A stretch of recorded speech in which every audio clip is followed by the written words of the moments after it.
bouncing motion.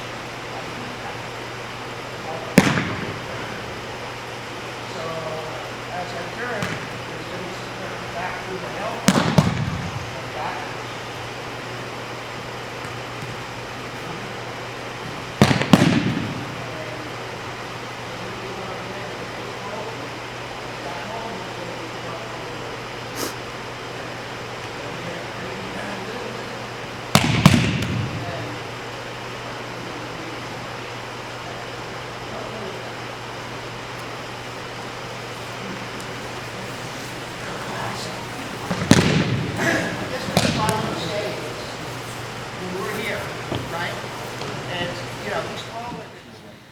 I would start to do this, and I would start to feel, and I feel like he can push me away, you know?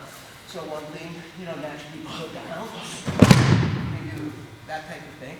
That was more of a down motion. When he first came, I was taking his balance down, right? I could also take his balance back this way when I turn, right at the side. Plays him right into, I kind of break his balance right here. Right here. You see what's happening right there a little bit? He starts to go this way, starts to lose it, draws him into me, and I can get it. But at that moment when his balance is going, his mind changes from grabbing me to his own balance, makes my arm free all of a sudden. I feel no effort when I'm doing this type of movement. So that's all I was talking about, playing again. The idea of playing with, our balance back and forth a little. I feel you, I can feel where your strength is, and feel where your center is. Then I can start to do something when you feel where the person is. Feel where their center is, bounce them. I don't know, let's... Go ahead, please. Dr. Dory.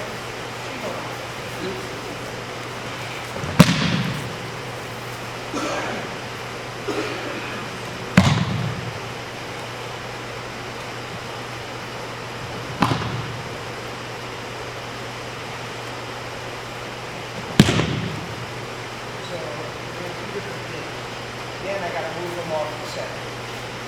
Just swing strong here. Just got to swing my arm up. Just the bottom here is. And I have a hard time. I got to try to move them off the center. Directing my force. Placing the front foot. I take a small step to the side. Bring my elbow closer to my body. And I create a diagonal. Where I was facing this point, I feel like I'm coming up and under, moving this body out of my way, turning my shoulder away. And I try to walk forward. There's a shoulder right where it is. It's in the hip. Because, okay. So I start to move this up. I feel like I get under it. It's too much. Turning, and I'm back on myself diagonal. Dealing with partners. It's as if the person has an X through their body.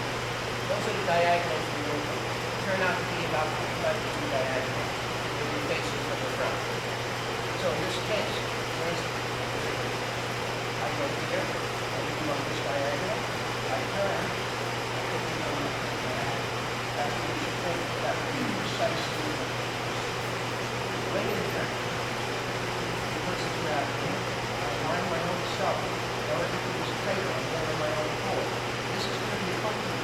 I feel this is about driving my elbow up and into the knee. I turn as I move through it.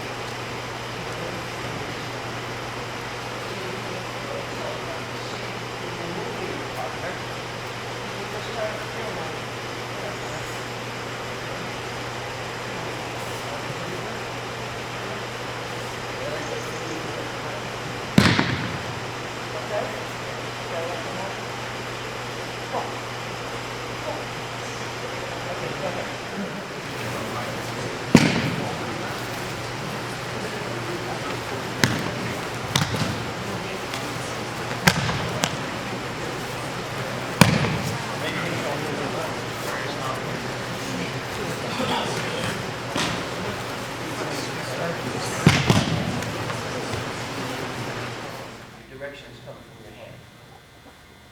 This adds a direction. arcing circular movement I'm doing, but the power is a push from the elbow bone, which is getting a push from your tendon bone. Okay? So, think about it. The elbow is the most have more power. It's way out here. So the hand is very important.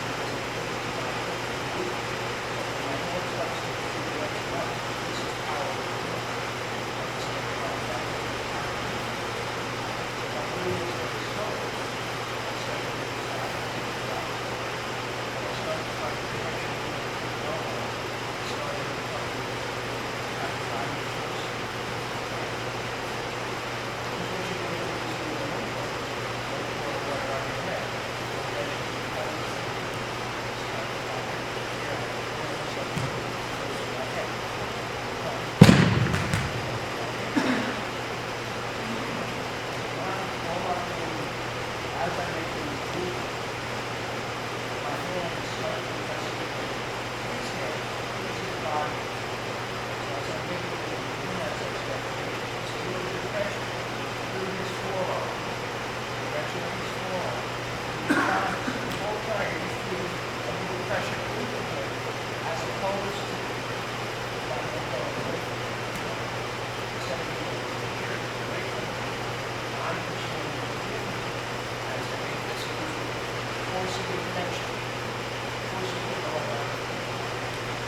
Another way to use the elbow is to go down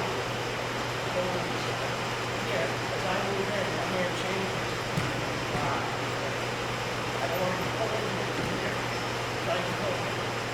Instead, I'm trying to support the motion. Here. So I'm going to stay relatively stable. And my torso will move. As that happens, I come along the floor. Now I'm in Shikaku, and I can finish the technique more. Yeah? So I'm here. Before you do any tenkani movement, it's always preceded by a little bit of an arimi movement. You have to transfer your weight to your front foot so that your back foot becomes free to be able to move. In this case, I'm accentuating that a little bit more. As my front foot is pushing this way, my back foot's pushing this way, and I'm in a stable structure. Again, that pyramidal kind of shape where I feel square, and I feel powerful enough to move this guy. Now I'm at his back. So when I turn, almost back to that, I'm in the right position to finish what I do. Okay? So, this is confusing, isn't it? I'm turning my hand over and I'm moving a little bit this way. Okay? You can move your elbow in a little bit, and then your arm coming back to your elbow. Anyway, take them off and on. Here, hand, and then finish. Alright? Up here, and up here. Okay, go ahead. Grab the hand, I break the line down between us. I've come closer. Now he can reach me and hit me. See how he can touch me there? So instead, I don't want to have this hand come to this hand, but rather have this hand come to this hand. Right? And I do that by moving in and turning. That keeps me completely away from his striking hand. Just imagine there's a line between, well, there is a line of our arms. So don't let your body go over the other side of this line. Instead, I'm creating a circle around this side of the body. These are two circles that are touching each other. Right? He's there, and I'm going to create a second circle here on the outside of him. Right? But I'm going to gain control of his hand when I do that. Okay? Same kind of motion. My arm ends up on top of my partner's arm. It's hard to grab for Shihan. So instead of being that, I'm turning almost thumb down, as if I was going to push my hands out over there, like that. What that does is it raises his arm higher. Everybody hold on now. See, when he does it, he's really holding on. It rises his arm, so it's very easy for me to grab it here now. It's right in front of me. His arm is on top of my arm. I want that to happen. two things are happening here. You want to get this hand free, so you want to be able to break the grip. But I don't want to break the grip way here because now I can't lead him anymore. So I do it just enough here, this way. Try to hold on longer in the back. So what that will do is, see how much you lift it? Okay? So that's what I'm doing. I'm moving in a little bit of an angle this side, here, and I'm going to rotate like that. Then this hand will be up, and then I'm down. So your hand, a lot of our Aikido movements, yesterday we were doing something in class here, and all I did was I rotated, right? This rotating type movement. This was happening, right? Again, I'm not taking a movement hand. I can have it all the way through the shoulders. Same thing as I do here, right? This is rotating.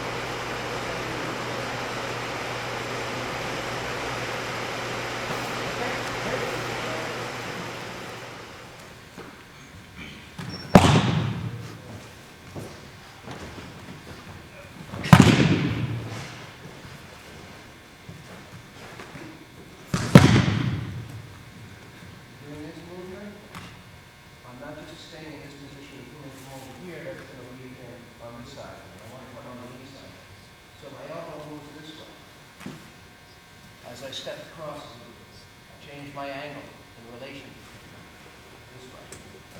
What he wants to do, he's just following. The same as if I were walking somewhere, he's just walking along with me. Right? He feels the pressure or lead getting him this way.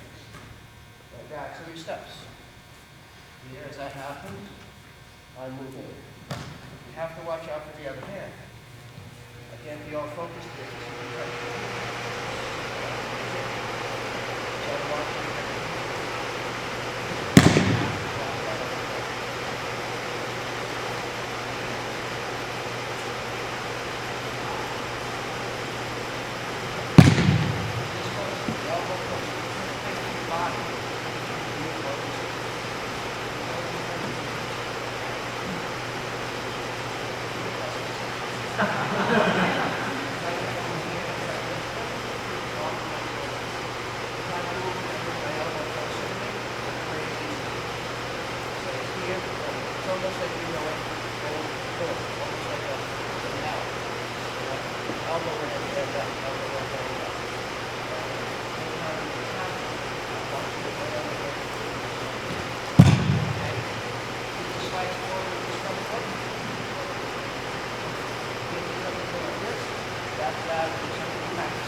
Step in, I'm wide open.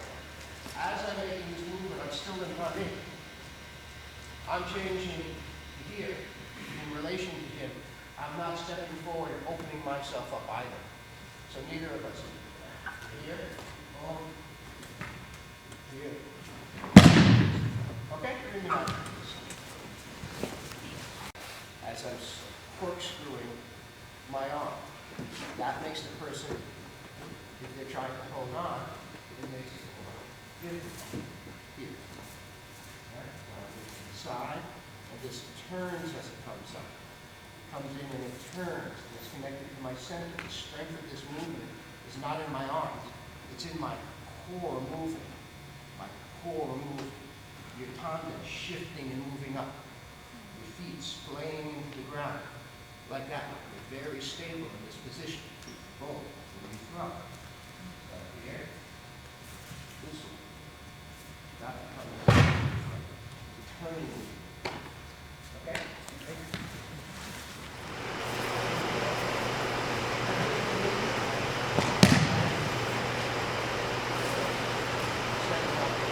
On the inside. This time, I'm going to set up on the outside. Here. Get into Chicago. caught me right away. This is similar to the Shihan where my hand is coming this way, threatening her grip. I stepped in, I grabbed her hand, and I turned.